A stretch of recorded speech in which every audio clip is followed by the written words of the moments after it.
Hello, everyone, and welcome to another edition of our Top 100 Games of All Time. This is Graham, And this is Dean. and now we're getting into the good stuff. I mean, this is our top 50 games of all time, and this time we're going to be doing 50 through 41.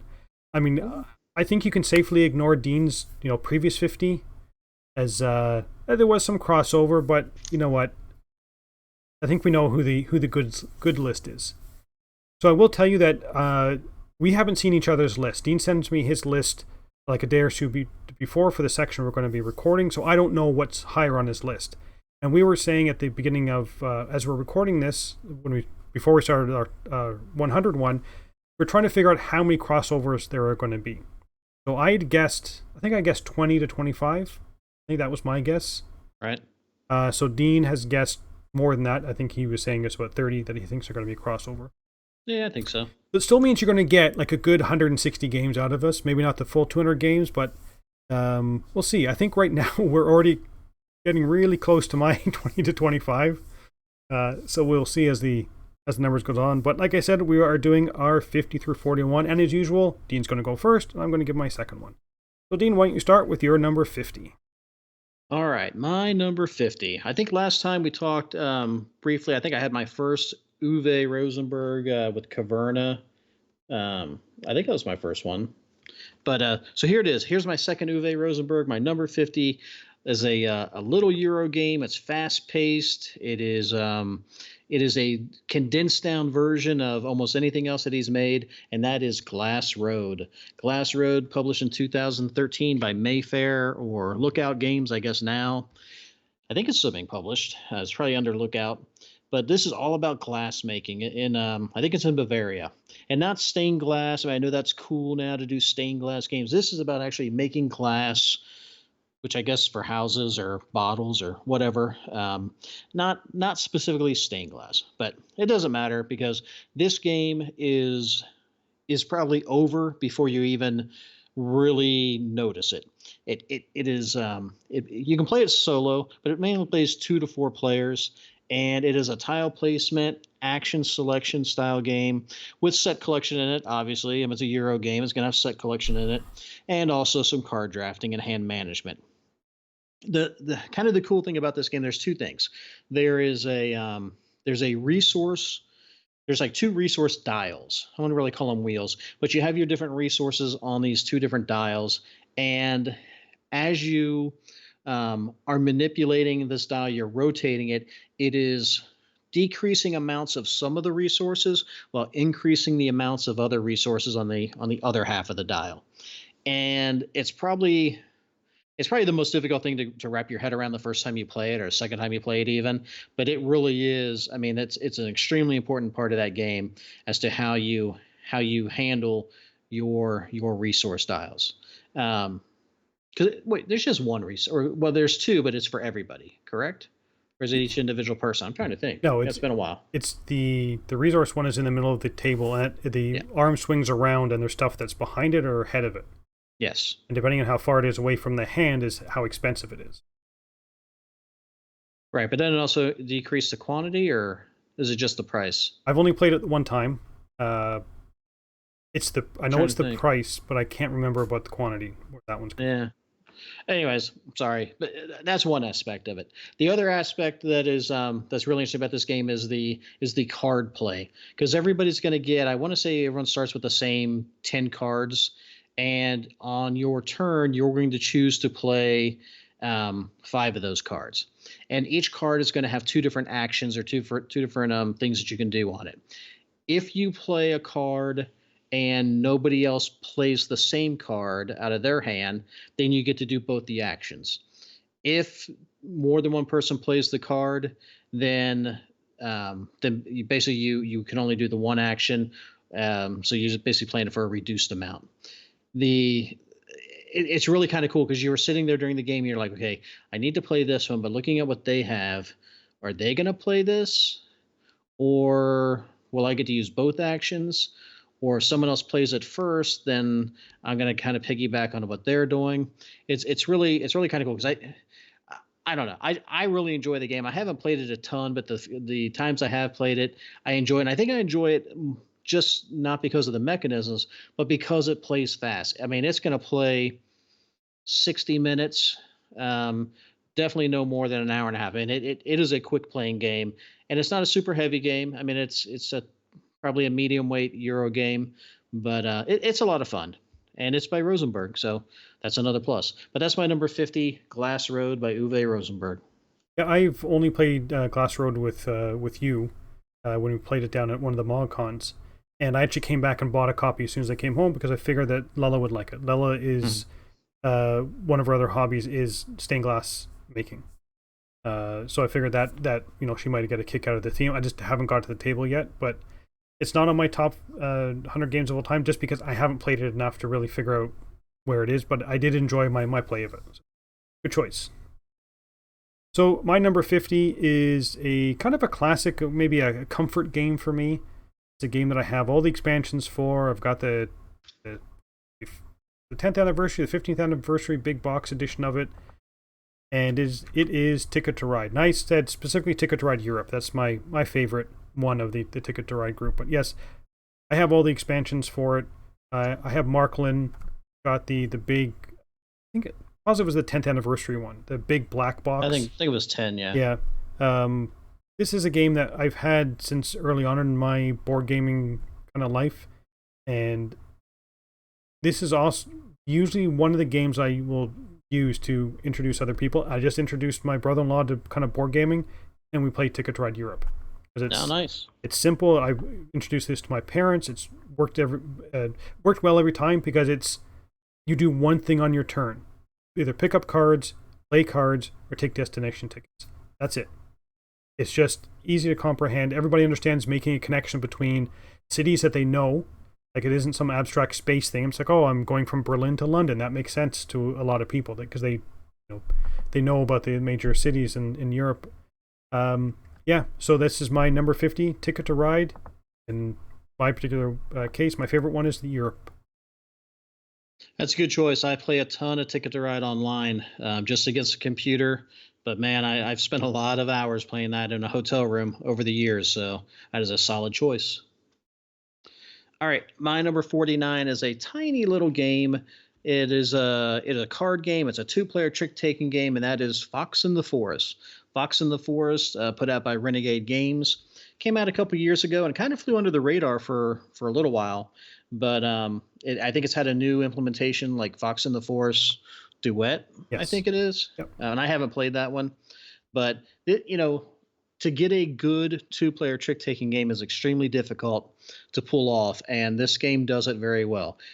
There are 3 different suits in this game, and the odd numbered cards are special power cards, and they have some artwork on them. They might be fairies or I don't know exactly. I can't remember, but they have special powers. The odd number cards, and you're going to play like a typical trick game. There's a pile of cards in the middle that aren't dealt out. Top one's revealed. That is the trump card. And then you're going to go back and forth. Someone's going to lead out. And if you have to follow suit with whatever they play, if you can't, you can play a trump card, which will win the trick for you. Or if you play an odd number card, you're going to use that power. And the power could be, even if you lose the trick, you get to lead out. The power could be change the trump in the middle of the board. There's different ones. There's ones where you can, I forget,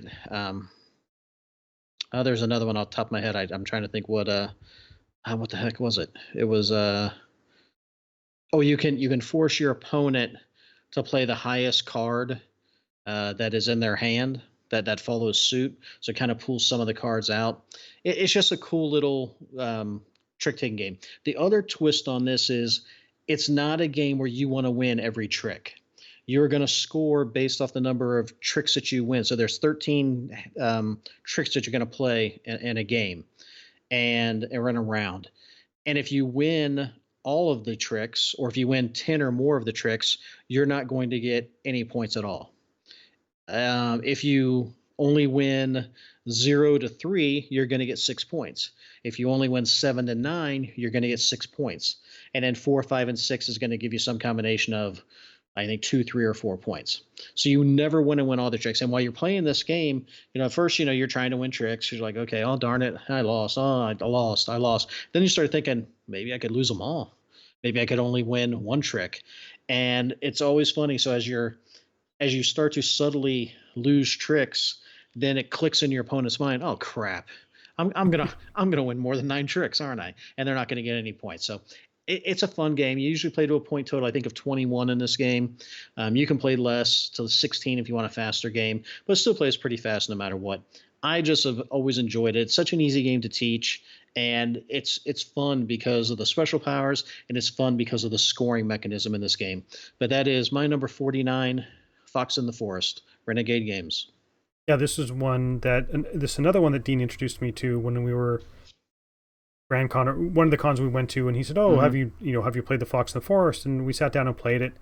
And as soon as I got home, I tried to order it, and at that time it was out of print. And I was checking every so often when's it going to come back in print. So I finally got a copy, and yeah, it is by far my favorite two-player trick taking. Now, there's not a lot of two-player trick taking games, Mm-hmm. but this one works so well. The sequel, the Fox in the Forest Duet, doesn't work as well. It's a co-op trick taking game I don't like as much. But yeah, Fox in the Forest. If you like trick taking games at all, but have a hard time getting 4 people to sit down and play, definitely pick up Fox in the Forest. So my number 49, Dean is talking about a small game, so I have a small game. Dean's was a two-player game. Mine's a two-player game. My 49 is The Duke from Catalyst Game Studios, Catalyst Games Labs. This came out many years ago, and there's now The Duke, and there's a Norse one called the Jarl. Same gameplay, slightly different tiles, but they both work the same way. Each person is going to pick a side, and you're going to have tiles, nice square wooden tiles that are printed on 2 sides, and both sides are different. You're going to put them all into your bag, and you do the initial setup. You put your Duke on the board with 2 people. But on your turn, you're going to be taking out one of the tiles from your you're either going to be using the tiles that are already on or drawing a new one out of your bag. The thing that I love about the Duke is everything is double-sided. So let's say you have the pikeman who goes forward to, and he can attack the person that's right in front of him. So I do that. I move 2 forward. Dean doesn't have his person in front of me, but then I flip the tile over. Now it may said he moves 1 space in either diagonal. So when next time if I activate the pikeman again, I move him 1 diagonal, and you flip him back over, so then he's going to move 2 spaces and attack forward. So every tile is double-sided. And the order that you know what's in your bag, but the order they come out is going to be random. So this is, we had a big discussion on our podcast about abstract strategy games. I'd said that this was not an abstract strategy game because it's a random pull out of the bag of what pieces you're going to be playing. But for a 2-player head-to-head chess-like game, the Duke is fantastic. And when my son used to be a competitive chess player, this is the game I figured I could get him to play, and he also really enjoyed it because there is an awful lot of that whole strategy of, okay, I'm going to go here basically to put the other person's Duke in check, which means he's either going to have to move that one or his Duke. And if he moves over here, then I can attack him with this piece, that type of thing. But the whole flipping other things over is why I find this game much more enjoyable than chess. Also, I'm terrible at chess. Yeah, this one, I believe that the Duke is now out of print. You may be able to get the Earl, but I'm not sure. But if you have someone who likes chess, or you yourself likes chess, and you haven't tried the Duke, definitely check it out. That's the Duke from Catalyst Game Labs. I keep almost saying student. So I enjoy the Duke. It's not on my top 100, but it's certainly one that I've enjoyed. Did you just kind of use the fact or make up the fact to for solace, saying that Gareth was a competitive chess player because he always beat you, and it just made you feel better? That you had that excuse in your back pocket? Maybe. That I will say. Well, I used to be in the chess club at school. Surprise, surprise. And the entrance for someone to join the chess club was if they could beat me in chess. If you could beat me in chess, you're in the chess club. Because if you couldn't beat me, then you were too. The bar was pretty low. It was pretty low. Now we know why there's not any whatever they are grand world champions coming out of Canada. All right, that's a good choice. Not on my list, but a good choice. All right, my number 48 is a game that is put out by What's Your Game. It is 2 to 4 players, plays in about an hour and a half to 2 hours, and that is called Signore. Signore is I don't know, it's a 3.5 for weight. If that means anything to you, I mean, I always give you the weights, but I mean, some people really don't care. But this is all about being an Italian noble family and trying to strengthen your family by expanding it, having more family members. marrying them off, using them as diplomats, so on and so forth. But that's what the game is about. This is a Euro game, worker placement, um, dice. Well, there's dice rolling, but it's action selection by using the dice, and of course set collection. Um, in the game, you have your player board. On your player board, there are 5 different sections for 5 different colors of dice, and the dice for the turn are mutually rolled all at once. And let's say there's 20 of them, so say there's like 4 in each color, and they're gonna whatever their numeric value is, they're gonna be on the board. You then on your turn, you're gonna choose one of those dice to place on your player board, and where what the color you choose is going to determine the minimum value that you need to have on that die, because I think the yellow is the least expensive and you need to at least have a 1. So you're always going to be able to put a yellow die out there. As they go up, you're going to need a minimum value of, say, a 2, a 3, a 4, or a 5. Now, no matter what you do, you can always put a die out there, but let's say the minimum value is supposed to be a 3 and you only have, say there's 1 die left in that color and it's a 1. You can still put it out there, but you're going to have to pay the difference between the 3 and the 1 in coins. So you're never going to be totally locked out, but you may have to pay to use the die if it's too low a value. So you would say to yourself, so, okay, I'll just always hope to get, I'll take all the 6s first, or I'll take all the 5s, and then I won't have to pay the coins. Well, you can, but the downside to using all the high dice is if at the end of your turn, if the sum of your dice is 13 or less, then you get a special reward off the other part of the board. So it's a balance. Do I want the action on the board, on my player board, or do I want the special reward for having a lesser sum of dice? That's one aspect. And then on your player board, you're choosing different things. You can buy tiles off of the main board based off of the color that you select. You can get these little action discs, which will allow you to cover up other parts of your player board, which then the following turn, every time you choose a die and say yellow, every disc that you have an action covered up on that yellow, you're going to get to automatically do those actions as well. And there's different things. You're moving up and down tracks for the initiative. You're moving up and down the tracks for there's like 3 different ones, like religion, one's I think diplomacy and something else. But so you're doing a ton of things, and you always want to do more. You're using your female meeples to not only choose actions, but then you want to attempt to marry them off into different parts of Europe so that you get victory points, but also force your opponents to have to pay more expensive costs to be able to do it after you do it. And then your men are diplomats, so on and so forth. I really enjoy this game. I love the challenge of getting the right dice or the right die into the area that I want to use, not overpaying for it, hoping to get the rewards, but then at the same time I got to worry about this part over here where I'm moving my male meeples up to get a higher value out of them so I can place them out on the board over in the diplomacy and marriage area to then collect the tiles that are there so I can do the end of game scoring set collection off to the other part of my player board. Tons of things going on in this game. If you like a good solid Euro game, I mean, to me, What's Your Game puts out very few bad games, and to me, this is just another one of their solid games that they put out. So that's Signore. Too many things to talk about in that game. There's some great videos out there for it, but I enjoy this game quite a bit. Yeah, this is another one that I've only ever played Dean's copy of, and I think I've played it at least 2 or 3 times with you.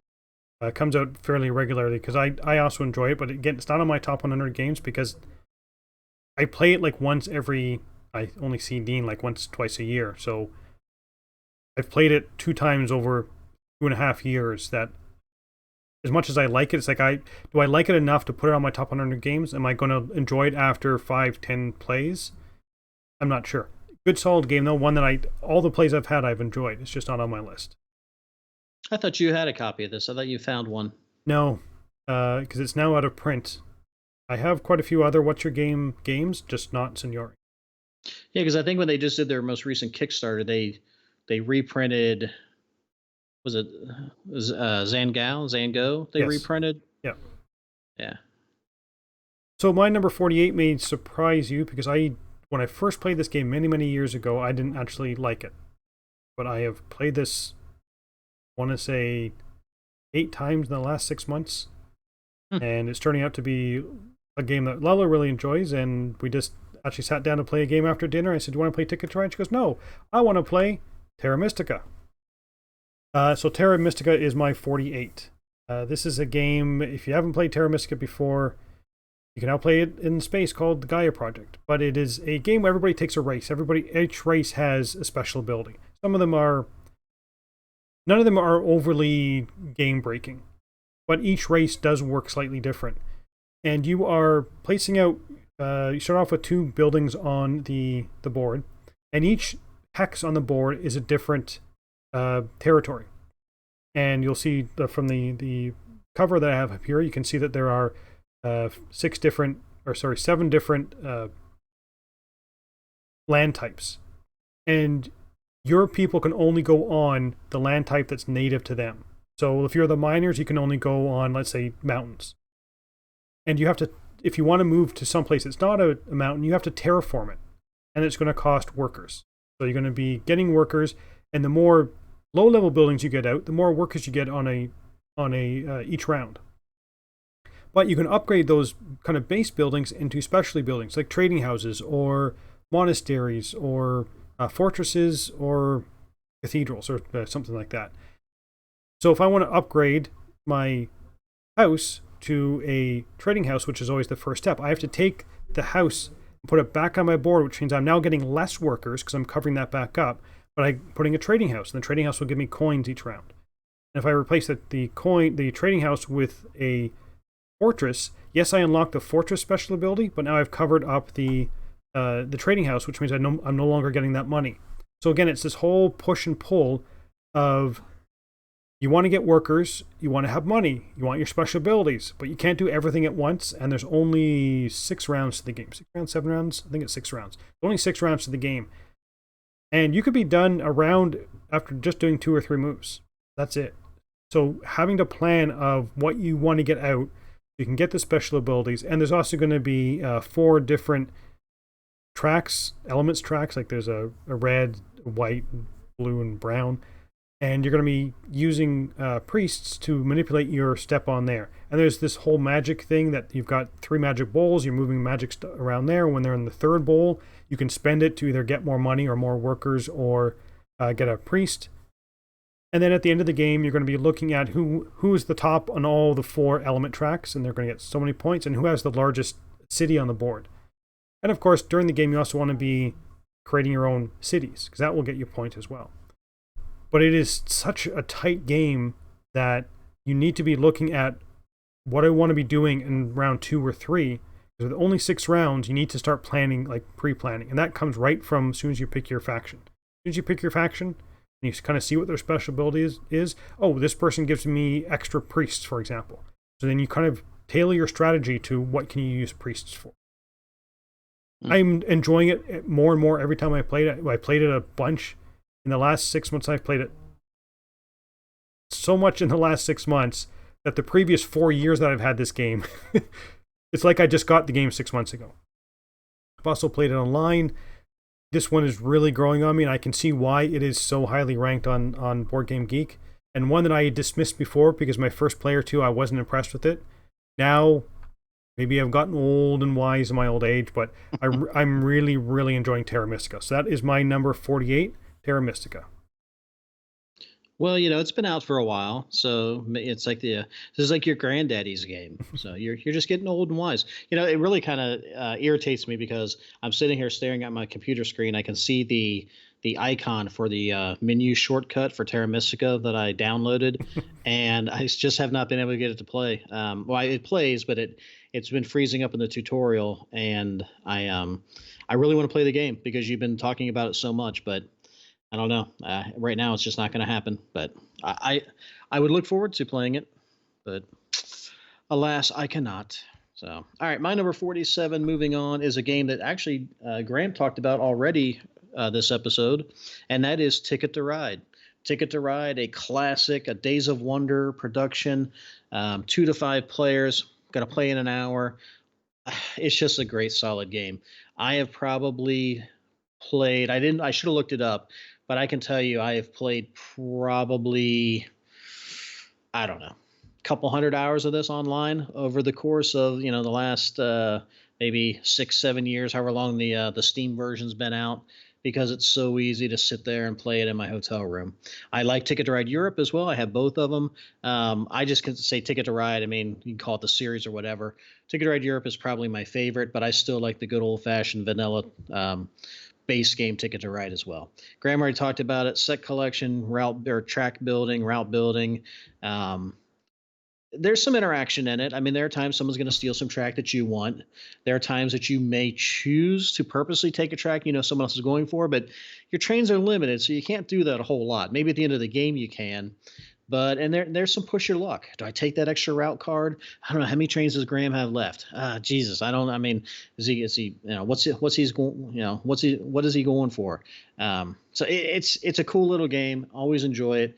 Ticket to Ride, Days of Wonder, a definite classic in the gaming world.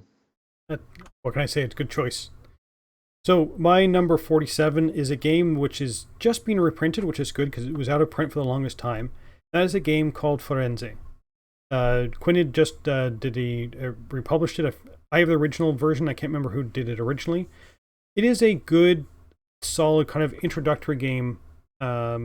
And my favorite mechanism for this game, and the reason why it's on my list, is because there's a row of cards across the bottom of the board. And you can take the first card for free. But if you want to get the maybe cards that are later on, you have to be placing building pieces. And the goal of the game of Firenze is you're building towers. And there's different colors of towers, and there's kind of scoring for each tower.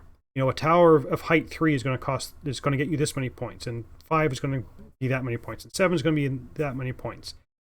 But as I'm building up my let's say white tower, and I want to get up to 5, it's like, oh, I'm at 5. Do I push my luck and try and get it to 7?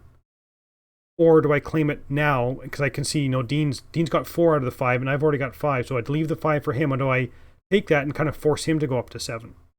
Because you can only be building so many buildings at one time, and if you don't add to each of your buildings that's under construction on your turn, then you have to dismantle it.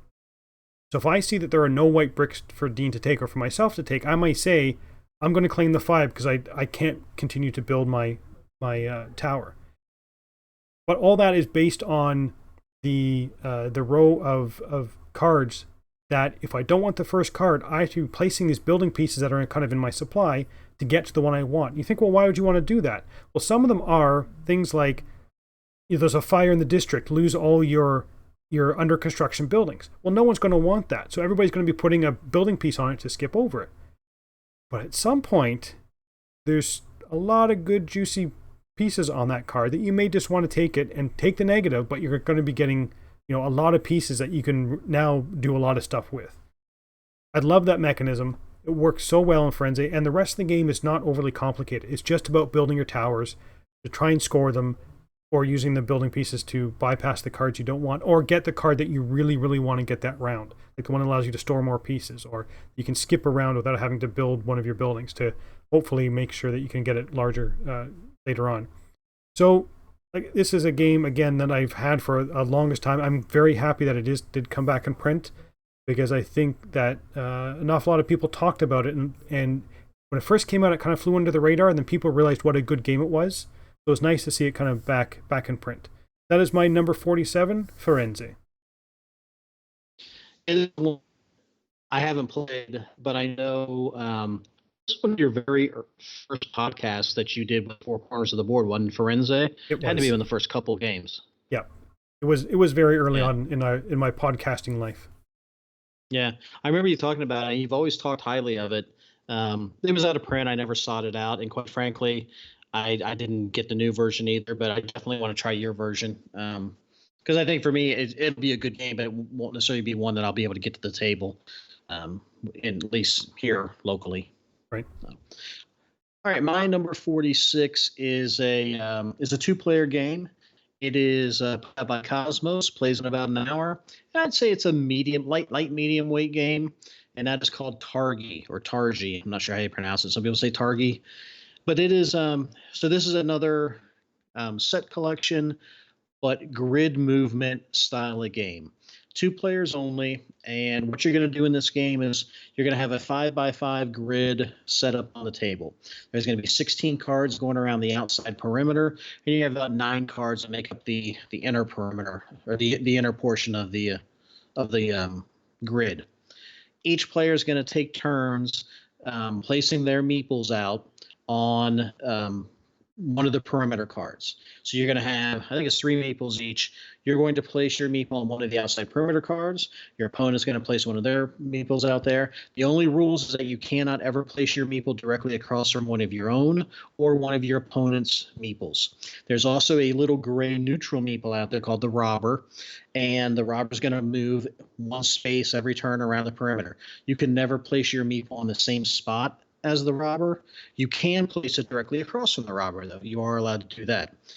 Once each person has their meeples out there, you're then going to look to see where your meeples intersect with each other. And wherever they intersect, you're going to put a little disc. And so you're going to have 2 discs on the inside and then your 3 meeples. So you're going to end up getting 5 actions for your turn. You're going to, in any order you want, you're going to take turns, or actually each person's going to do all theirs at once, but you're going to remove the meeple or remove the action disc. And if you remove the meeple, it's generally going to be an action or it could be a resource on the outside. You're going to collect that. And then on the inside, you are going to either get the resource or the action, but you're going to remove those cards as well and replace them with new cards. So there's two types of cards. There's goods and there's tribe cards. The goods are going to give you resources, and the tribe cards are going to be ones that you're going to collect. Hopefully you can either collect them and pay for them immediately and put them down on your tableau, or if you don't have the resources, you can just keep them in your hand to do at a later time. The set collection aspect is going to be with the tribe cards. You can either try to get all of one type in a row or one of each different type. There's different scoring mechanisms at the end of the game. And then whatever type of card you removed out of there, say you took a resource card, you're going to put a tribe card in its place. If you took a tribe card, you can put a resource card in its place.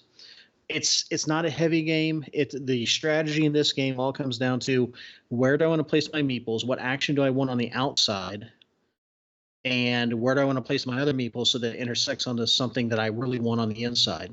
And sometimes you might have to take an action you don't necessarily want on the outside just to get the resource or the tribe cards you want on the inside, because that's where you're basically going to score the points.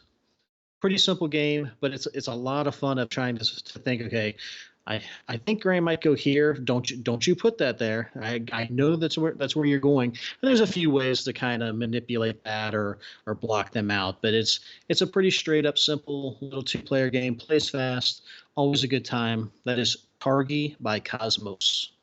I have a feeling this section of our top 10 is all the games that are out of print. Oh, yeah. Because Targi is another one that again, I've only played your copy of it and it's out of print.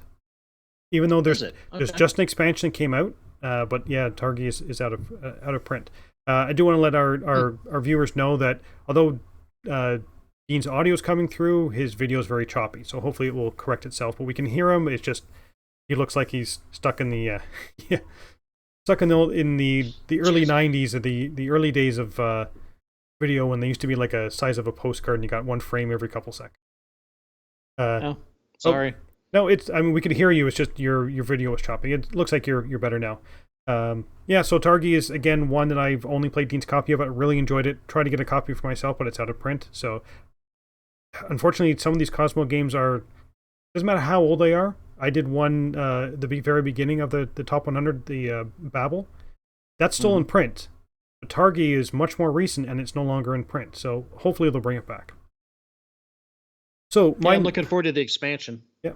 My number 46 is another, I want to say, intro game, family style game, and I think this is my highest rated family style game because it's my favorite, and that is Alhambra. I noticed that they just came out with a anniversary edition for Alhambra, and Alhambra I have the big box edition. I'm showing the regular edition. I have the big box edition from Queen that has a whole bunch of different modules in it. But the basics of Alhambra is you're building an Alhambra, which is a collection of buildings with a wall around it. And there's going to be tiles that are up for sale, and they're going to be cost so much. And there are three different currencies in the game. And if you pay for the tile with the exact amount of money, you get to purchase another tile. Whenever you play a tile, you're going to place it on your board, and you have to you have to connect it so it's properly connected. You want to be having the majorities of different colored tiles. You want to have the longest wall, unbroken wall around your Alhambra. You definitely don't want to be locking yourself in with a. You don't want to be closing off your city on all sides, because then you won't be able to add other pieces. And there are ways around it, but you definitely don't want to be getting into that situation. It's just a really, really solid family style game, family weight game. That I'm using a family weight to say it's lighter, and the whole family can sit down and play this, and everybody's going to have fun because there's enough in there for kind of seasoned gamer to try and figure out what other people are doing. But if you just want to sit back and have fun with the kids, or mom and dad who maybe aren't that much into games, you're going to have fun just as well. This is a game that you don't need any expansions for it. The expansions help if you play it a lot, but I don't play it really enough to say I've been through all the expansions, because every once in a while we'll just pull it off and say, hey, why don't we just have a quick game of Alhambra? And it's always worked so well. And I always like having these lighter style games in my collection, because you don't always want to be burning your brain over things, and you want some really good, solid, lighter weight games like Ticket to Ride that we've already talked about in Alhambra. I talked about Carcassonne previously, that you can just kind of bring off the shelf and just enjoy the game, and you just kind of have fun with it. So my number 46 is Alhambra. That's one that it's been out for a long time, and I just I've never played it. I don't own it. I have Fresco, the big box, from the same company, but yeah, I don't know. I mean, I would play it, but I'm not sure. I think I'd have to play it with with a lot of the expansions, because I think the base game maybe might feel like you're going backwards in time versus currently. Yeah, and it's one of those games that when you kind of talk about the classics, people talk about Catan, they talk about Carcassonne. Alhambra never seems to have reached that level of widespread penetration as those other ones did. It's just as good a game for getting people into the hobby, or playing lightly, but it's just kind of never reached it's like one step down from that. So, All right.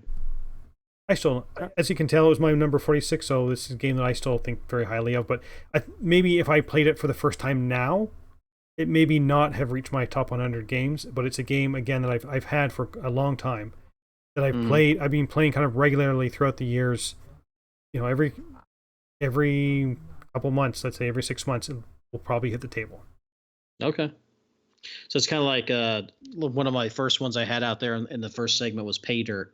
And again, it's not a spectacular Euro game, but it's one that I've played a lot, and I kind of have a little nostalgic feel to. And what it does is not going to like shock anyone today, but it's still a solid game. Yep. So. All right, my number 45 is another two-player game. A lot of two-player games on this one, but Graeme talked about the Duke. Well, to me, this is my deep thinking strategy two-player game, and that is Onitama. Now, some people may say, I can't believe Onitama is not higher on your list because I talk about it all the time. I don't know. It's just where it fell. But Onitama is an abstract strategy game, two players. Each player is going to have 5 pawns. You're going to have like 4 little regular pawns, and then they call it a main pawn. He's just bigger, kind of looks like maybe say a king in chess. But you are going to take your pawns. You're going to move them across the board, trying to capture your opponent's pawns by landing on their space, finishing your turn landing on their space, or landing on the main pawn's space, or capturing the starting space of where your opponent's main spawn started the game. If you're able to capture the starting space or the main pawn, you win. How are you going to move across the board? Each player is going to get 2 cards assigned to them at the beginning of the game, which are basically your movement cards, your strategy cards. And it's going to show you what a legal move is if you use let's say the turtle. I guess they all have some sort of Japanese kind of. Is it Japanese or Chinese? What's the theme on this one? I think it's Japanese. It's yeah, martial arts Okay. styles. Yeah, so you have the turtle or the pelican or the whatever, the koi. And so it's going to tell you what a legal move is. Maybe you can move a pawn two spaces diagonally. Maybe you can move it, one space to the right, or you can move it one space backwards. It's going to show you some different options. You choose which one you want to play. You choose one of your pawns. You make a legal move, and then you take that card and you place it in the middle of the board because there's going to be another card that's in the middle of the board that no one's using that turn. You take that card and you can use it next turn. So there's only 5 cards in the game. You have 2, your opponent has 2. There's a neutral one in the middle that no one uses for that turn. Whenever you play one of your cards, you're going to take the card that's out there. So eventually you're giving your opponent every card that you're playing 2 turns later. So it's not only looking at what you can do with your cards, you're also looking at your opponent's cards because you know they have to play them. You know you're eventually going to get it. So are you setting yourself up for using that card to make a masterful move, or are you worried about giving the card that you're using to your opponent, and then they're going to be able to make a great move? So there's that constant worrying about that. There's that constantly looking at what the shifting game board's looking at. I don't know. It plays fast. It's a lot of fun. I enjoy it. You can knock a game out 15, 20 minutes easily. If you're not a big chess player or the Duke or whatever, if you're not a competitive Chinese checker player like my son is, then you may like Onitama by Arcane Wonders, and I believe it's also an essential game according to most people. From some sort of tower people. Yes. Yeah. Yeah, good choice. This one did not make my top 100 games. I prefer the Duke slightly more, and honestly, there's not enough room on a top 100 games to fit every single game I enjoy. So, Right. only Tama just missed out. And I'm excited to say they just added Onitama to Tabletopia. So yes, we're Yeah. gonna play it. Yeah. Okay, so my number 45 is I can't have a top 10 of anything without a Stefan Feld game. So I will tell you that I don't have 10 Stefan Feld games on my list. Like I don't have one for each 10, but just so happens that my number 45 is Bora Bora. This is a game that came out again. It's several years old now, and it's about Polynesian islands. And the thing I like about this game is you roll dice, and you're going to be using dice. And you think, oh, Graeme, you hate dice because they're so random. But if I place a die on an action, let's say it's to get either males or females, so kind of add them to your village. If I put a 3 on there, I can take the 1, 2, or 3 person, either male or female, and add it to my thing. Dean can also take that space, but he has to go lower than the one I've just placed. So if he only has let's say he rolled all 6s, well, he can no longer take that action because he has to go lower than what my die is. So my low dies, they don't give me as good an action, but it does allow me to stop my opponent from taking some action, or my opponents from taking some actions.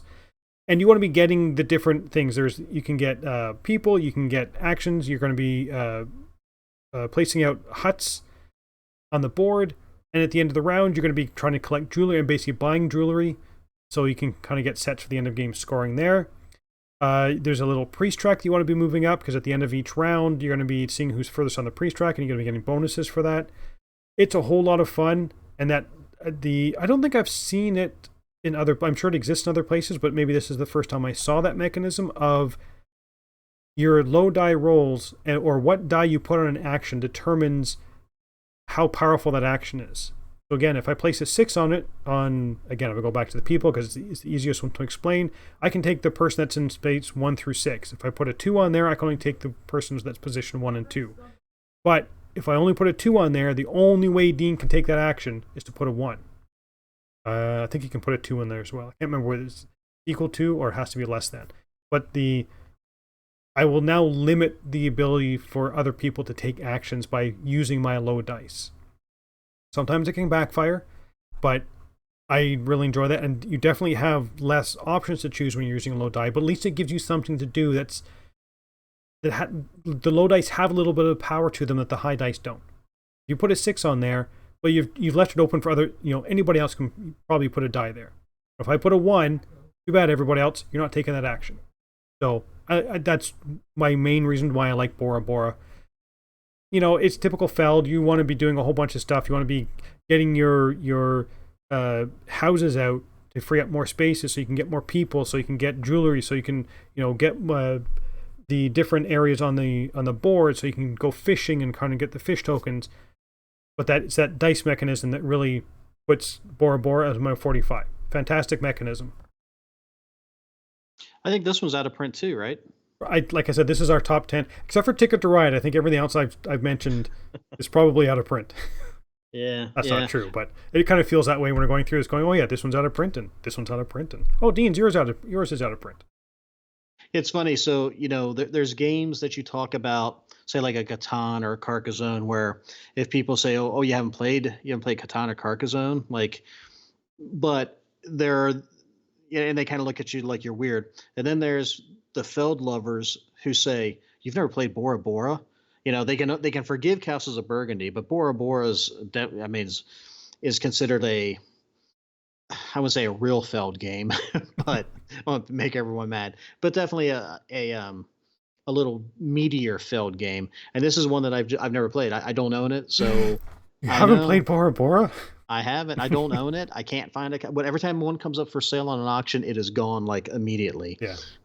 So yeah, I am not a true Feldite, I guess. So I'll live in shame. Oh no, we're losing your connection, Dean. All right, my number 44 is a game by a real designer, and that is Great Western Trail by Alexander Pfister. This is only my second Pfister game on my top 100, but the first one was Isle of Skye, which is a great game, but this one is a nice meaty Euro game, put out by Stronghold. Gonna play probably 2 hours, maybe a little longer. Could play shorter depending on the number of players you have, and it's got a lot of stuff going on. This is set in the west of America, where you're driving cattle to the cattle market to be able to get the best prices that you can.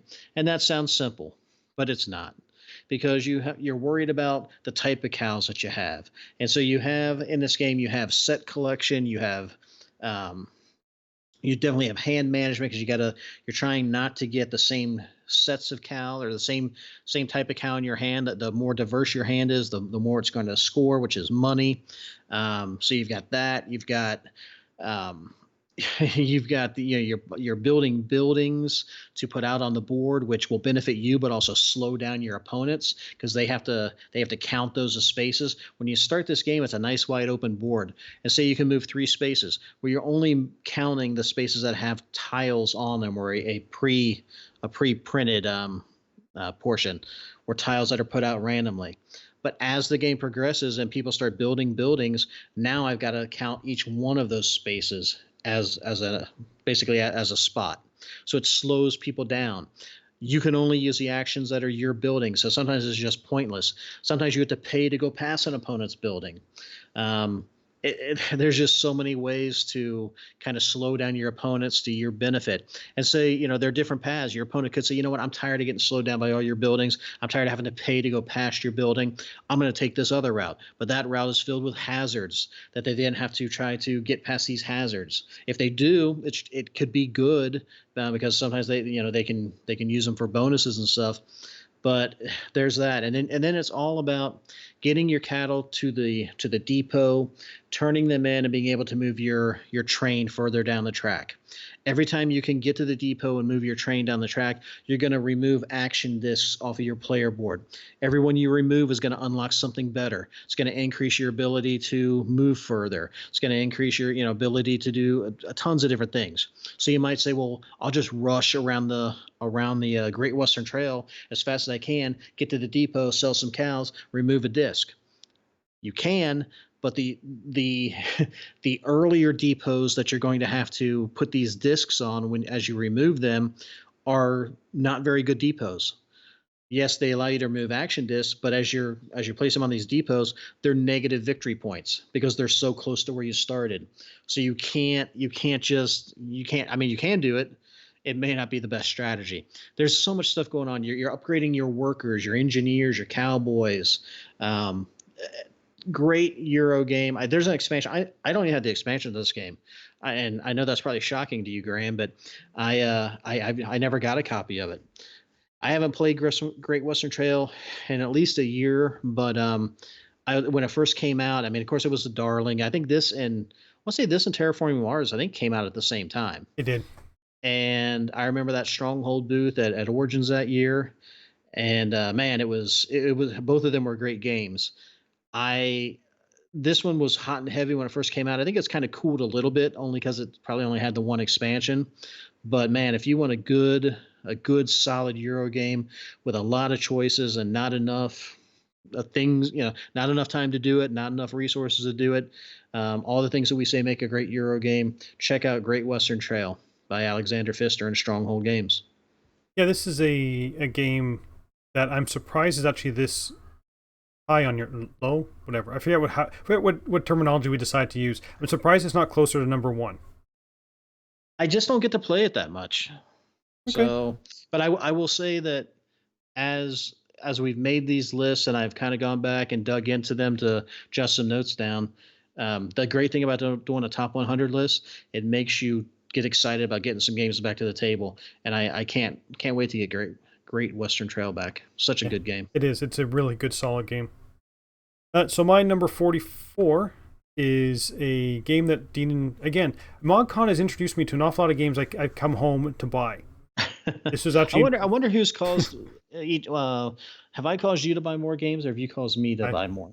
well, this one I'm blaming on Eric, our friend Eric. Oh, okay. He introduced this game to us, and it was a reprint, the version that we played, and this is called London, second edition by Martin Wallace. The cover is okay. It's not exactly the most enticing game, but I think it really kind of sums up this game. You were building boroughs in London through card play, and you are placing cards, and the cards are going to be doing different things. But the key thing for this game, which people either love or hate, is the pollution. You are basically building up mini card engines that are only ever going to be running once. And once you run it through, you basically dismantle it and you got to build up from scratch again. But you're going to be depending on how long your card line is, the more pollution you're going to cause. So yes, you can go for the short ones, but the short ones aren't going to do very much for you. The long ones are going to be great, but you have to handle the pollution. And it's a game where the person who has the most pollution at the end of the game is going to be penalized, with the most points. So you want to also be watching what other people are doing to say, oh, I see that Dean and Eric are really polluting like crazy, so I can maybe push this one a little longer, so I will generate a little more pollution, but it won't be as much as the other two. This is a fairly thinky game, and it is a punishing game because of the pollution, having to manage the pollution. You want to be opening up more boroughs, which will give you usually benefits when you buy it. And you're looking at every single card in your hand going, I really like the ability of this card, but I can't afford it. So how can I get more money to do this? And then I'm going to play it here, and I want it to be, next to the hospital, because the hospital will give you a bonus when this type of card is played for it. That's going to give me an awful lot of pollution. Oh, but, Eric just had a terrible turn when he polluted like crazy. Turned on all his coal furnaces at once and spread all those black cubes. So I'm safe, I can do this. A lot of fun, a lot of thinking, a lot of watching what your opponents are doing, and a lot of managing kind of the negative aspect of it. And I understand some people do not like games with negative aspect like pollution or stuff like that, and I understand that. I enjoy it. I think it's a way to really make you think of what you're doing, and London does it extremely well. So that is my number 44, London by Martin Wallace, and it's still in print, and it's now put out by Osprey Games. Yeah, that's a great pick. And I remember when we sat down and played it for the first time, we were just kind of looked at each other like, "Wow, I was not expecting that out of that game." And yeah, that's a nice solid one. I like those pollution games. So, all right, my number 43 is a game that I do not own, and I've only ever really played it at cons because I think it's a great con game. But that is Deception, Murder in Hong Kong, put out by Gray Fox. I think here in North America. I think Yellow also does a copy. or a version of it. It's 4 to 12 players. I think I've played it maybe with 8 players, maybe 9. I don't know what the good number is. Sometimes it could be really chaotic, but this is a team-based game. But there is at least one traitor, or murderer out there. More players you have, there could be an accomplice as well. But it all centers around trying to figure out, um, based off of the clues that are on the board, because each player is going to have a couple rows of cards. I think four in each row, so a total of 8. Um, and whoever the murderer is going to pick secretly, only showing the forensic scientist. So the forensic scientist is a person who is working with the good guys, trying to help them solve the crime, but they can neither speak or make gestures or anything else. They just put out little clues with these little plastic bullets. Says, okay, it occurred in this type of room. It was, and it had this, type of weapon or whatever. And then there's a couple other clues that they can kind of put out there. Now, these clues are not going to be specific at all. It's just going to kind of let them try to push them down the path of, say, okay, if the murder weapon was a sock, maybe they strangled him, then that might be something you find in a bedroom. So they put the bullet next to a bedroom or something like that. It's it's really fun because I would say it could be also group dependent, but it's fun because of the sheer amount of stupidity as far as the arguments that some people make, or not even arguments that they think are correct, but just some of the assumptions that they're trying to get to. Um, I've always had a good time playing it. I don't know if I'd ever play it 12 people, but if you want a quick game, where I think the game devolves is that, let's say you're playing with 8 people, everybody wants a chance to be the forensic scientist. Well, if you do that 8 times, if you play 8 games of this, I would say that it gets old, but it gets really hard to effectively lie that many times in a row, especially if you get, because you randomly dealt your roles. If you're the murderer 3 out of the 8 games, people do tend to pick up on your style of bluffing or lying or whatever the case may be. So it's better in short bursts. Maybe play it twice, and then play it at a different time. But anyways, Deception, Murder in Hong Kong, for me, one of my favorite social deduction games, and I don't know, I think it's probably one of the best implementations out there.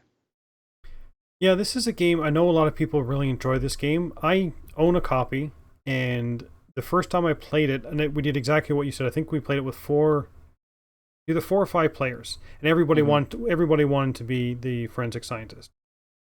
So we all got a chance to play it. So we all did that in one night, and we've never played it again. Um, it was one of those games when it was like, oh, this is cool. Let's play it. Well, that was really cool. Let's play it again. So but now I want to be the forensic scientist. So we did all that, and then at the end of it, me somewhat to Lala as well, we're kind of going, yeah, I think I've had enough of this game now. Maybe it'd be different. I mean, we played it when it first came out. Maybe it'd be different now. And I've heard that the more players actually makes it better. So we played it with 4 or 5, which is kind of like the minimum. Hmm. And you basically just have the basic roles. So there's I don't believe you have the witness in there. You don't have Hmm. kind of the other thing. So maybe that would change it up. Maybe I would like it. I would like it if I played it in a larger group count. But yeah, this is one it didn't quite resonate with me as much as some other hidden trader games, but almost all hidden role games, I find after a while I start to get tired of them. Yeah. I think, like I said, I think if you play this one with, where you can add the accomplice, you can add the witness, it definitely changes the play style, um, for sure. Because if the more roles you add, it changes things up. So if the witness is in there, if they're too good, because it's been a while since I played. So if the witness is in there, the witness knows. I think they know who the murderer is and who the accomplice is, or they just know who 2 of the people. They don't know their actual roles.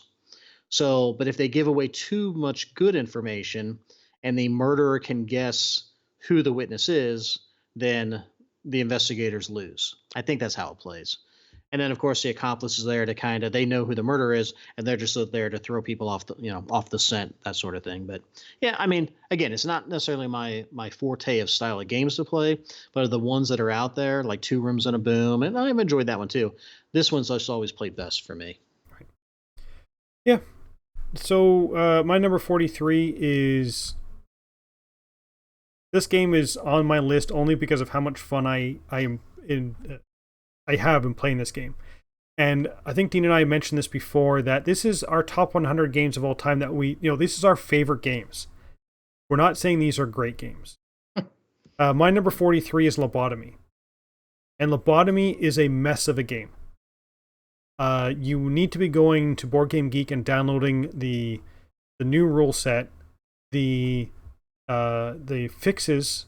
This was a Kickstarter game, and it just, what's in the box took me forever to try and figure out how to play it, but I enjoyed it so much that I made the effort to go to Board Game Geek and look at the errata, look at the new rule set, look at the guy who designed some of the game basically said, we missed some of the stuff in production, so here's how you fix it. Perfect example is the rule book says that, well, I should give you the context of the game. The context of the game is you've woken up in an insane asylum, and each player, it's a cooperative game, each player has like a psychosis or a phobia or some sort of mental illness that kind of gives you a superpower, and you are trying to get out of the insane asylum, the asylum.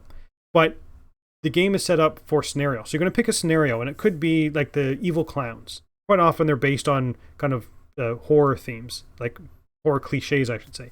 So there's one for clowns, and you maybe have to go and you have to find 3 balloons and pop all the balloons and come and do a ritual in the middle of the game board or something like that. Or it could be the murderous twins, and you have to go, kill off the 3 dolls or something that represents the twins before the twins are finally, the demons are possessed. That type of thing.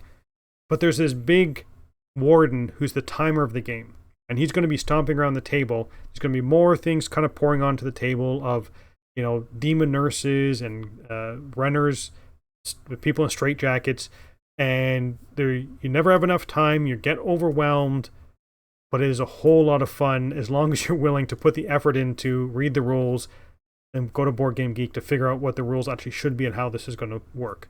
I've played it enough that I can teach it without the rule book now, just because it is. I introduced this game to Lella when we were on vacation one day. She actually likes horror games, and she really loved Lobotomy. And I said, I really like this, and we played it again and again and again. Came home, played it with a larger group of people. They didn't like the horror as much because it is fairly graphic. And then I believe I got Dean to play it down at Dice Tower Con. I think he enjoyed it somewhat, maybe not as much as me, but yeah, like I said, this game is a mess. It is definitely not up everybody's alley. It is an adult or mature horror theme to it. But if you're looking for that, something that's got a little edgier, it's a co-op game that has an awful lot of horror cliches in it that you just play to have fun, then I would suggest Lobotomy, and that is my number 43. Yeah, I definitely enjoyed playing it. I don't think Eric played it with us. I don't think Eric enjoyed it as much as I did, or or you or Lala. But I like the theme of it, and that's one of the reasons I backed Coma Ward, because at the time this was very hard to get.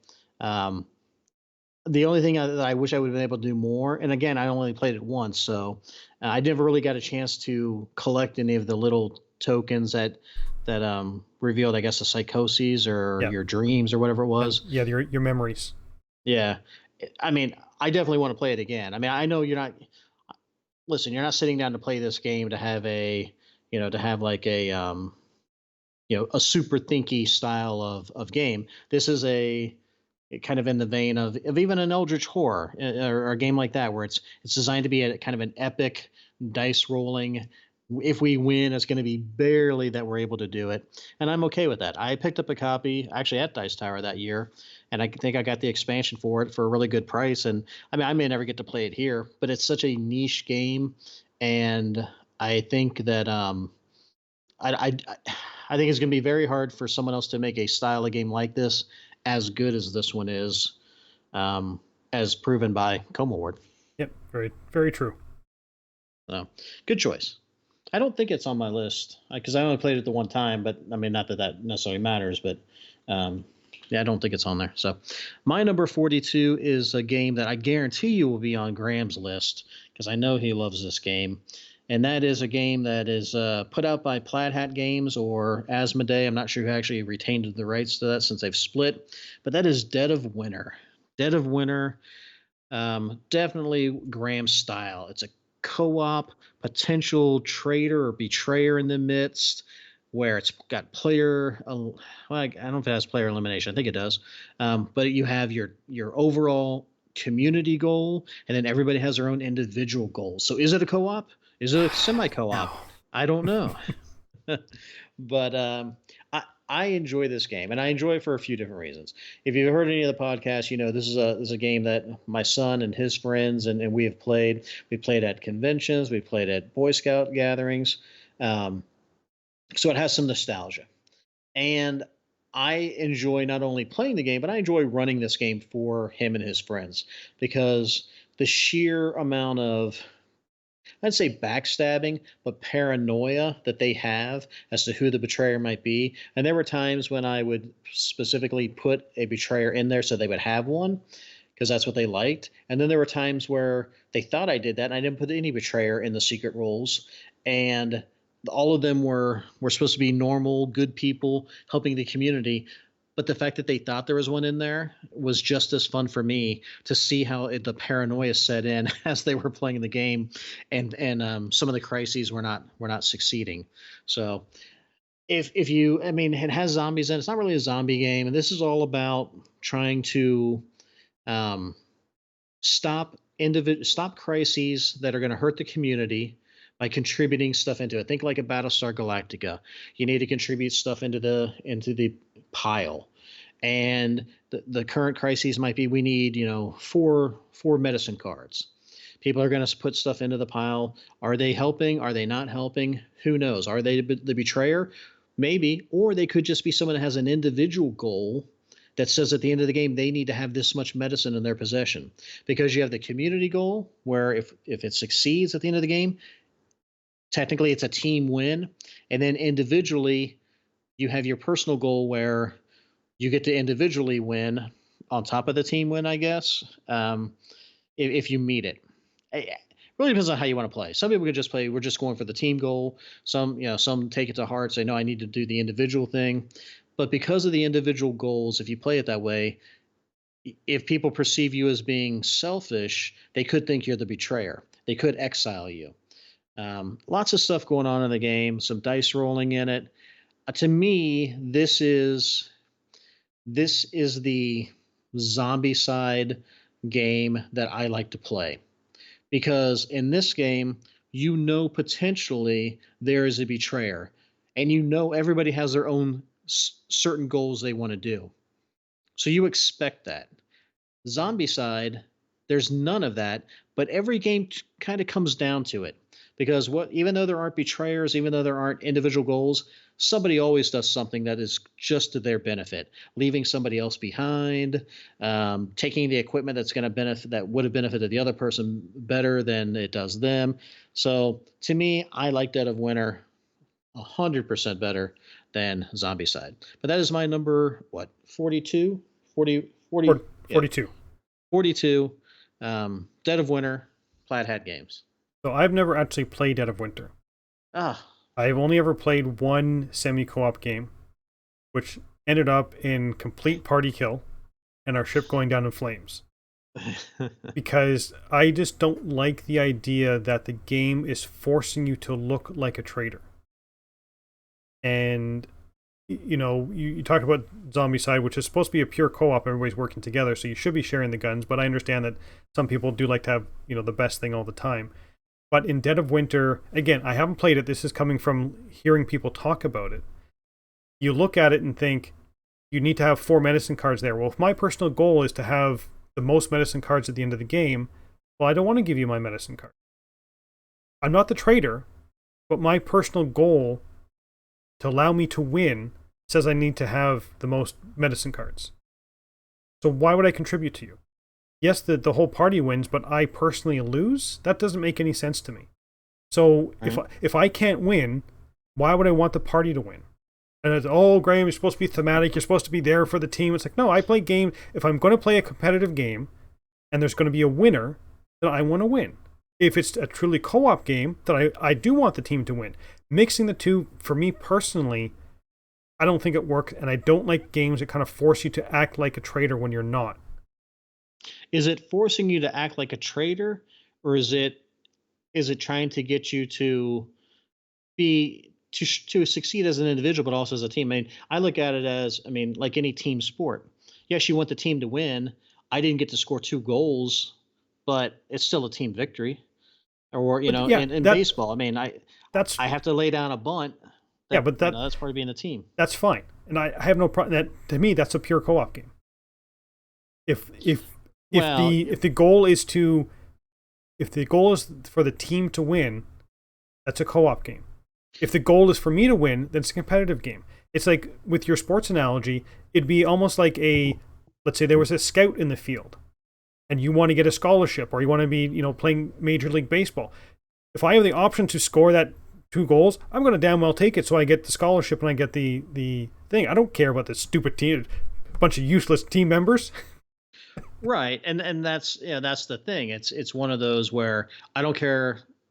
Every team sport I've ever coached, there's always those people on the team that the team could lose, but they went 4 for 4. They're happy as can be. The team won and they went 0 for 4, and they're sitting and pouting because some people are team players, some people aren't. And the thing that I always try to stress to them is, yes, there may be a scout here, but the scout is also looking to see how you're a team player. They're not just looking at your individual abilities. They pretty much know what your individual abilities are. That's why they're there. But the chemistry you're going to have with the rest of the team is also important. We're off the path on Yeah, this one, but let's come back to our top 100 games. I think this is a conversation yeah, for a podcast. I will say this because I didn't even mention the crossroad cards. The crossroad cards are also a really fun element of this game. They only trigger under very specific conditions for certain players, and it's. I mean, I haven't even come close to being through seeing half of the crossroad cards. I haven't thumbed through the deck, kind of seeing what they are, but they can be very thematic. They can be some hard choices, or they can just be kind of silly ones as well. So it's a great part of this game. So, my 42 is a completely competitive game. Dead of Winter. No, it is a Vital Lacerda game called The Gallerist. Unfortunately, there is no small version of this game, I don't believe. You have to. Eagle Griffin puts out these beautiful games, but they tend to be big in terms of they take an awful lot of footprint. The boxes are big. This is all about running a gallery, and there's 3 things you're going to be doing. You're going to be kind of cultivating artists. You're going to be running the museum, and you're going to be selling the prints. So you want to find the new talent.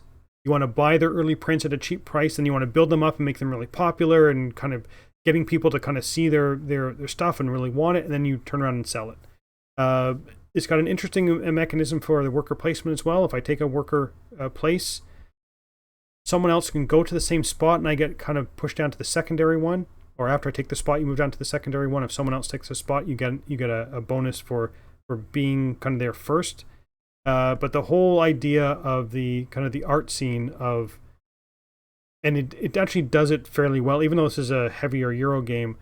The theme of building up artists and getting them when they're unknown, to build up a good supply of painting so you can sell at a later date. And there's different ways to do that, and then starting up your own museum or being the museum curator to also show off all these great paintings. It's a lot of fun, but like a lot of Lacerda's games, they are thinky. This one for me, you may see other Lacerda games higher on my list. This is for me one of his good solid games. It's not his best game, but it's also not his worst game. So this is why for me it's kind of in the middle here. So this is my number 42, The Gallerist. Unfortunately, I think this one is kind of overlooked. Some of his other games are more highly touted, and The Gallerist seems to be one of those that Lacerda fans usually like, but it's usually not their favorite Lacerda game. And it's the same thing with me. I'm a Lacerda fan, but the Gallerist isn't my favorite one, but it's still one that I enjoy playing quite a bit. So that's my number 42, the Gallerist. Yeah, I haven't played the Gallerist. I know for a fact. I mean, this is Dan's all-time favorite Lacerda game, and I he's taught it at convention. So I'm thinking it's probably. I mean, it's not light like Escape Plan, but it's not as heavy as say Lisboa or maybe Vinos. But I think I've said this before. I think for me, Lacerda games, excuse me, Lacerda is one of those designers where because his games generally are pretty meaty and complex, I think I just need to focus on one Lacerda game and try to I wouldn't even say master, just understand it and play it better before I would delve into others. So I haven't played the Gallerist. I'm not opposed to it. Like I said, Dan raves about it, and he is not a huge Euro gamer by any means. It's not his favorite thing to play, but he definitely likes the Gallerist. So I'm sure it's a good choice. You and Dan, the Gallerist. All right, my last one for this segment, my number 41 is a game that came out. God, it's hard to believe it's been going on 5 years now. 2015, put out by Garp Hill Games and Renegade, and that is Raiders of the North Sea. Raiders of the North Sea is a worker placement. Um, it has set collection in it, hand management, but you are Vikings going out on raids. But before you can go out on raids, you have to collect some provisions, and you've got to build up your Viking crew by drafting cards and then paying for them to join your crew. But then you have to make the decision: well, do I want them to join my crew, or are they better off being used for their villager action that I can use to say, someone might let you get an extra provision or take something from one of your opponents. But it's all going to center around the little village portion of the board. And you are going to start the game with one meeple. It's a black meeple. And there's going to be like 3 or 4 seated out on the board. You're going to place a meeple, take a meeple. That's what this game centers around. Really cool concept. You don't see it used a lot. But if I place my meeple at this location, say it's the silversmith, I'm going to collect some coins. And then I'm going to take a meeple off of a different space on that where there's one already at. So as the game progresses, you are thinking, okay, I need to do this action first, but if it's blocked, I'm not going to be able to. So I'll place it here, then I can remove here. Of course, the person in front of you, it's all dependent on what they're doing. What are they going to take off the board? What are they going to place on the board? Build your provisions up, build your crew up, and then you go out on raids. And depending on where you go out on these raids, some of them require X amount of provisions, X amount of crew members to be on in your boat. And the ones that are closest to the village are the easier ones. And they get progressively harder, requiring more provisions, more crew, maybe gold. It's going to tell you what you need. If you are successful, you're going to collect the plunder. It could be cattle, it could be stone, it could be gold. And it could also kill some of your crew members. There's tokens out there which will force you to lose crew members, and they go to Valhalla, and you get Valkyrie points in their place. It's a simple game to understand. It's a simple game to play, but because of the variable setup and because of how the cards come out, and every game is going to be randomized as far as where the Valkyrie are at, and do I want to lose crew? And you can go up the Valkyrie track and get bonus points.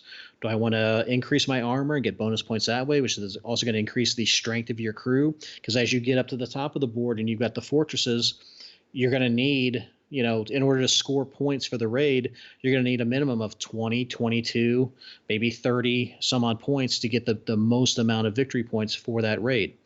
And, it's got some dice rolling in it. It's just such a simple design, but yet it plays so well. A nice, solid, medium weight Euro game that if you get the expansions for it, it's even better. But even as a base game, nice, solid game. That is Raiders of the North Sea by Renegade Games. Yeah, it's a good choice. The whole of the North Sea, Dean and I were talking about before we started recording. It's a good, solid series of games. My biggest problem with them is I can never remember which one's which. Right. Raiders of the North Sea, Shipwrights of the North Sea, and something else of the North Sea. So yeah, I mean, not much I can say. This has always been, since it came out, a really good, solid game. So my number 41 is a game that came out just last year, 2019, and it is the theme is about the first World's Fair in, I think, I would say 1893 in London. This is called Crystal Palace. And Crystal Palace is a dice placement game, but you get to decide what your dice are. So you don't have to roll them. Behind a screen, you're going to be setting your dice. You can set them to all 6s. That's great. Problem is you have to pay for them. Whatever you set your dice to, you have to pay. So you got to make sure you get money to be turning all your dice to 6, or maybe you have to put them all at 1s because you don't have any money. And players are going to take turns placing their dice on all the different actions. I think there's, I want to say 10 or 12 different actions you can take. And the way it works is you place a die, and then you put it in whatever slot. And some actions require a die of a certain value or above. So it could be there's a spot for a 1, a 2, and a 4, for example. So if I take a 6, I can technically put my 6 on the 1 spot and block that spot off. So that if I see Dean has a 1 and I know he wants to get a loan, for example, from the bank, I might put my guy on the bank and say, no, this is my 6, I'm putting on the 1 spot. Oh, Dean, the next one over is a 2, you don't have a 1. You only have a 1, so you can't put it on that spot. So I can be mean. And then once everybody's placed their dice, you then resolve them from station 1 all the way up to station 12. And you look at the dice that are there, and irrespective of what numbers they're put on, you put them in order. So if I put a 6, the first one, and Dean put a 2, we then reverse order to say the 6 one goes first, and then the 2 will get the second pick. Quite often you are going to be picking up, there's a place to get blueprints. So you want to be making blueprints, and there's a place for inventors. So you want to be hiring inventors, which are going to give you special bonuses. You want to get resources. You want to get things called cogs and send your people off to the black market. You want to be manipulating your little track to your publicity track to try and make sure that every round you're going to be getting bonus points for that. But it all kind of really revolves around those blueprints you want to get. And the blueprints will be, you need these type of resources, usually like energy, which are light bulbs or pieces of equipment, because it will say, if you build this in this year, you can get this many points. And usually the closer it is, the more points you're going to get. So you build it the first year, you're going to get this much. Second year, you're going to get less points. Third year, you're going to get even less points. If it's beyond that, then you don't worry about it. I think you're only playing 4 years. But that whole idea of being able to block spaces on your board, again, using dice, same thing as I was talking about Bora Bora, I really enjoy. Because the higher dice are definitely better, but you have to pay for it. And there's been many a time when I've been playing this game, when I was going to set my dice and went, oh, I have no money. All my dice are going to be set to 1s. But then hopefully I can get some more money so I can hopefully get some more powerful dice. So that setting of your dice is your choice. You get to determine how much money you spend. And you may try to outthink your other opponent saying, I don't think Dean has a lot of money, so maybe I can get away with all 2s. If he's going to place all 1s, so it's going to cost me a little. I can beat all of his dice and I get to go first. But then Dean might say, no, I got a lot of money. I'm going to have, he's going to look at me and think, well, he's only got 7 or 8 coins, so he's probably not going to spend them all on dice. Therefore, I'm going to outbid him and essentially go first. Really enjoyable. This one kind of came and went, but it's a really good, solid game. There's a lot going on in this game. I really enjoy the theme. It works somewhat, but it's a really enjoyable game. So that's my number 41, and the last one for this list is Crystal Palace. Yeah, I hate you. I want to play this game so bad, and I just haven't been able to. And I got to listen to you talk about it again, how much you love it. So. I do. Yeah. If you ever get a chance to play it, I'm sure you'll really, really enjoy it. Can you play it solo? I have it. Can you? I don't think you can play it solo. I wouldn't want to play it solo. All right. So that wraps up our next segment of 50 through 41. So we're getting kind of close. We're getting down to our top 30 games of all time. So looking forward to getting that one recorded and up for you guys. So I think that's going to wrap up this episode. So until next time, thanks for watching. Thanks, guys and gals.